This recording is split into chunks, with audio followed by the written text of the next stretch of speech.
Okay, so let's talk about how to calculate the center of mass position for a non-uniform bar. So we're going to take one with the same mass and length as last time, but it's going to have, instead of a constant linear density, it's going to have a function. Let's say 4x minus 1.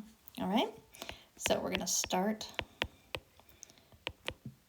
It's 1 over mass lambda x dx. I know the mass is 12 kilograms. And I'm going to go from 0 to 3. I'm going to put in lambda, 4x minus 1, x dx. Okay?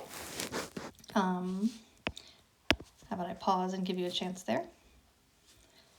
And here we go. 1/12.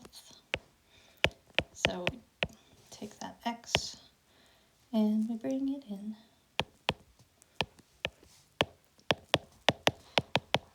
Okay, so we get 4x cubed over 3 minus x squared over 2, evaluated from 0 to 3. And we get 4 times 3 cubed over 3 minus 3 squared over 2, and oopsies, and then that's evaluated at 3, and then you evaluated at 0, and it's 0. So we get 2.625 meters. All right, that's it.